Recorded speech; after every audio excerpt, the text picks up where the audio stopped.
I found out my own daughter had signed papers to sell the ranch I grew up on, the land my late husband and I bled for, because her husband told her it was the smart financial move.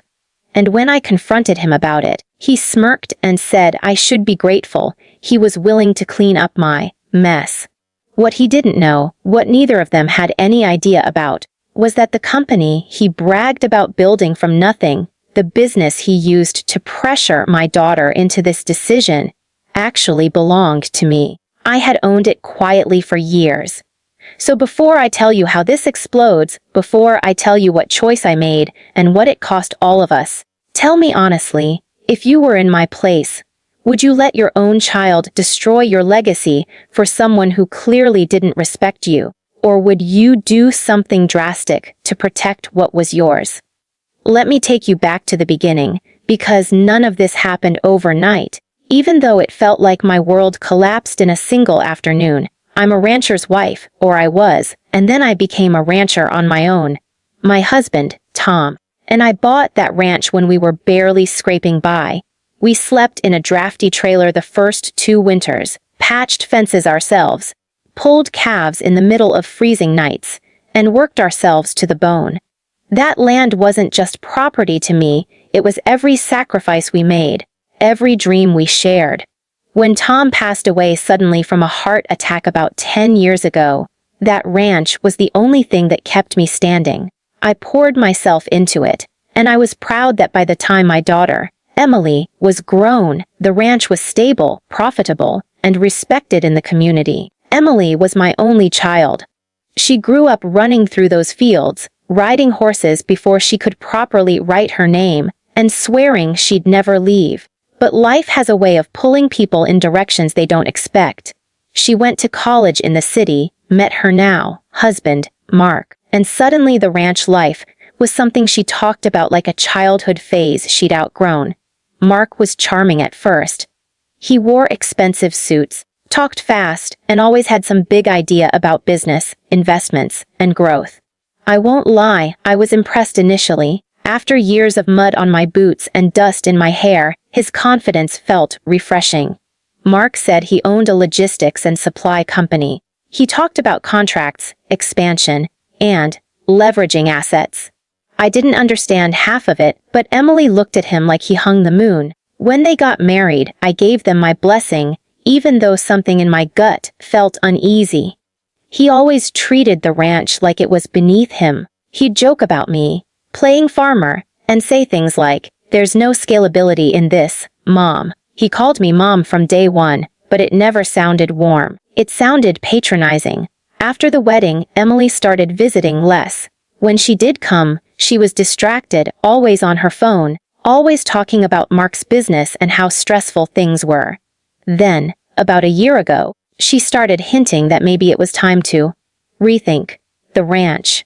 She said it was a lot of work for someone my age. She said I deserved to relax. I heard Mark's voice in every word, even when he wasn't there. I brushed it off, told her I was fine, that the ranch was my life. She smiled, but it didn't reach her eyes. What Emily never really understood was that while I loved ranching, I wasn't naive. Years ago, after Tom died, I realized I needed to diversify. A family friend had approached me about investing in a small but promising logistics startup. I didn't want my name attached publicly, I didn't want attention. So I invested quietly, became the majority owner, and let the existing management run things. Over time, that company grew. Contracts rolled in, profits increased. I reinvested instead of cashing out. It became a safety net, something I could fall back on if the ranch ever struggled. I never talked about it because it wasn't who I was. I was a rancher, not a business mogul, and I liked it that way. Fast forward to 2 months ago. Emily showed up unannounced, crying. She said Mark's business was under pressure. Cash flow issues, investors demanding growth, competitors circling. She said they needed money, and fast. I hugged her, told her we'd figure something out. I assumed she meant maybe a loan, or advice. I never imagined what came next. A week later, she came back with Mark. They sat at my kitchen table, the same table where Tom used to drink his morning coffee. Mark laid out glossy papers, charts, projections. He talked about how selling the ranch would free up capital. He said the land was underutilized, and that developers were interested. He said if I sold now, I could move somewhere smaller, more appropriate, and help them stabilize their future. Emily sat silently, eyes downcast. I felt like I'd been punched in the chest. I told them absolutely not. I said the ranch was not for sale, that it was mine, and that I was more than capable of running it. Mark leaned back in his chair and sighed, like I was being unreasonable. He said, "With all due respect, this isn't just about you anymore. Emily is my wife. One day, this would be hers anyway." That's when I realized he already saw my death as a business opportunity. I asked Emily if she wanted this. She hesitated, then said she just wanted everyone to be secure. That hurt more than Mark's arrogance. I told them the discussion was over. Mark smiled tightly and said, "We'll see." A few days later, I got a call from my lawyer. He asked if I'd authorized a preliminary sale agreement. I felt my stomach drop. Emily had power of attorney for medical emergencies only, something we'd set up years ago after Tom died, and somehow, Mark had convinced her she could use it. The papers weren't finalized, but the intent was there. I drove straight to their house, shaking with anger and betrayal. When I confronted them, Mark didn't even deny it. He said Emily had agreed it was the best move. He said I was being emotional. He said, and I will never forget this, "You should be thanking me. I'm saving your legacy from dying with you." That's when I snapped. I told him he had no right, that he didn't understand what that land meant. He laughed. He actually laughed and said sentiment doesn't pay bills. I left before I said something I couldn't take back. That night, I didn't sleep. I walked the property, touched the fence posts, remembered Tom's laugh, Emily's childhood, and that's when something clicked.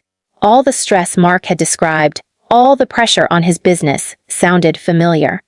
Too familiar. The industry he talked about, the contracts he mentioned, the timelines, it all lined up with the company I owned. My company. The next morning, I called my financial advisor and asked a few careful questions. By the end of that call, my hands were shaking, but not from fear, from clarity. Mark wasn't just in the same industry. He was running one of the subsidiaries under my umbrella. He thought he was answering to some faceless holding group. He had no idea that the silent owner he cursed in meetings was his mother-in-law. So that was the situation I was in. My daughter, manipulated and scared, had agreed to sell my ranch to save her marriage, and her husband was using his supposed business success as leverage, completely unaware that his entire operation existed at my discretion. Before I tell you what I did next, before I tell you how far this went, I want you to pause and really think about it. If you discovered that kind of power imbalance, if you realized the person trying to take everything from you was standing on a foundation you built without them knowing, what would you do? Would you reveal the truth immediately, or would you wait and let them dig their own hole? I didn't act right away. I needed to understand how deep Mark's deception went. Over the next few weeks, I watched quietly. I attended ranch auctions, smiled at neighbors, and pretended everything was normal. Meanwhile, through my advisor, I reviewed reports, emails, and financial statements from Mark's company. He'd been making reckless decisions, inflating projections, promising growth he couldn't deliver. The pressure he was under was real, but it was largely his own fault. And instead of owning up to it, he chose to sacrifice my home. Emily called me often during that time. She sounded exhausted, torn. She kept saying Mark was stressed, that he didn't mean to hurt me, that this was temporary. I listened, biting my tongue. I wanted to scream the truth, but I also wanted to see if she would ever choose me without being forced. That was the hardest part, realizing my daughter might not. One evening, Mark showed up alone. He said Emily was too emotional to come. He tried a softer approach, saying he respected me, that he just wanted what was best for the family. He even offered to let me keep a small parcel of land as a gesture. That's when I knew he would never stop. He didn't see me as family. He saw me as an obstacle. I told him I needed time to think. He nodded, confident, and said, "Just don't take too long. Opportunities don't wait. After he left, I sat in silence, staring at Tom's old boots by the door. I whispered out loud, "What would you do?" And for the first time since all this began, I knew my answer. But what I did next, how I set everything in motion, and how Emily reacted when the truth finally started to come out, that's where things really get complicated. Because power, once you decide to use it, has consequences, and not all of them are satisfying. I'll tell you exactly how it unfolded in the next part, but trust me, nothing prepared me for how far Mark would fall, or how much it would cost me to let him. I decided that if I was going to act, I was going to do it carefully, because once the truth came out, there would be no undoing it. I didn't want a dramatic explosion just for the sake of revenge, even though part of me absolutely wanted to watch Mark's smug confidence crumble. What I wanted was protection, clarity, and if I'm being completely honest, accountability. So I started by tightening things quietly. Through my advisors, I requested a full operational audit of the subsidiary Mark was running. Nothing unusual on paper, nothing that would tip him off. Just routine oversight from the holding side. The results came back worse than I expected. He wasn't just reckless, he was borderline fraudulent. Inflated revenue projections, questionable expense reports, and deals made on handshake promises that never materialized. The only reason the company hadn't collapsed already was because the parent structure, my structure, kept absorbing the shock. At the same time, I instructed my lawyer to immediately block any further movement on the ranch sale. We challenged the misuse of the power of attorney and froze everything pending a formal review. When Emily found out, she panicked. She drove out to the ranch, tears streaming down her face, asking why I was doing this, saying Mark was furious, saying I was making things worse. I sat her down and asked her a simple question. Did she understand every word of what she had signed? She hesitated. That hesitation told me everything. I told her I wasn't trying to hurt her, but I was done being pushed. She left angry, confused, and scared, and I hated myself for putting her in that position, even though I knew it wasn't really me who had. Mark called that night. He didn't bother pretending to be polite anymore. He accused me of sabotage, of trying to control Emily, of being vindictive. He said I was jeopardizing his employees, his reputation, his future.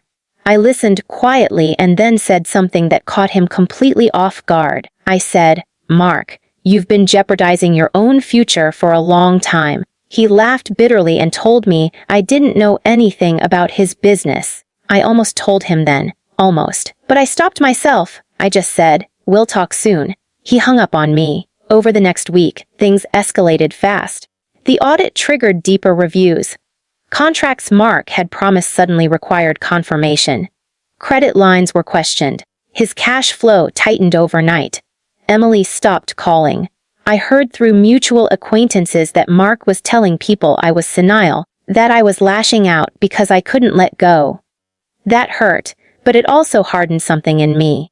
I realized he was perfectly willing to destroy my reputation if it meant saving himself. The moment of truth came sooner than I expected. There was a scheduled executive review meeting, one Mark had been dreading, with representatives from the holding company joining virtually. Mark thought it would be another faceless conference, another chance for him to spin numbers and charm people who didn't know him. I decided to attend in person. I didn't tell anyone. I just showed up. When I walked into that boardroom, Mark went pale, not confused, not surprised. Pale. For a split second, he looked like a man who'd just seen a ghost. I took a seat at the head of the table and introduced myself formally. I said my name, my position, and my ownership stake. The room went silent. You could hear the hum of the lights overhead. Mark opened his mouth, closed it, then finally asked if this was some kind of joke. I told him no. I told him I had owned the company long before he came into the picture, and that I had been watching his performance very closely. I didn't yell. I didn't insult him. I laid out facts. I went through the audit findings point by point. I asked him to explain discrepancies. I asked him to justify projections. He tried, at first, to deflect, to blame market conditions, to talk his way out like he always did. But this time, there was nowhere to hide. Every excuse collapsed under scrutiny. By the end, he was sweating, defensive, and visibly shaken. Then I told him about the ranch. I told him that trying to force my daughter into selling my property to cover for his failures was unacceptable. I told him that his behavior toward me, toward Emily, and toward the company showed a pattern of entitlement and manipulation. Finally, I told him my decision. I was removing him from his leadership position effective immediately. Not because of personal reasons, I made sure to say, but because of documented mismanagement. Security escorted him out. I wish I could say I felt triumphant. I didn't. I felt exhausted. The room slowly emptied, people murmuring, avoiding eye contact. When it was over, I sat alone for a long time, staring at the same kind of glossy table Mark had used to try to intimidate me weeks earlier. Power didn't feel as good as I thought it would. Emily showed up at the ranch that evening. She had already heard. Mark had told her everything in a rush of anger and disbelief. She accused me of humiliating him, of ruining their lives. I let her yell. When she finally ran out of words, I told her the whole truth about the company, about my ownership, about why I'd stayed quiet, about the audit, about the ranch sale. I showed her documents, emails, timelines. She read silently, her face crumbling with every page. She broke down, not just crying, but sobbing like a child. She said she didn't know who to trust anymore. She said Mark had always made her feel like she was never quite enough, like she needed to prove herself by supporting him no matter what. Hearing that shattered me. I held her like I did when she was small, rocking her as the sun went down over the fields. For the first time in months, it felt like my daughter was really back. The aftermath wasn't clean. Mark didn't go quietly. He threatened lawsuits, spread rumors, tried to paint himself as a victim of nepotism and betrayal. None of it held up. The documentation was airtight. Eventually, the noise faded. Emily moved out of their house and stayed with me for a while. The ranch was safe. The company stabilized under new leadership. Life didn't magically return to normal, but it found a new balance. Emily and I are still rebuilding our relationship. Trust doesn't snap back instantly.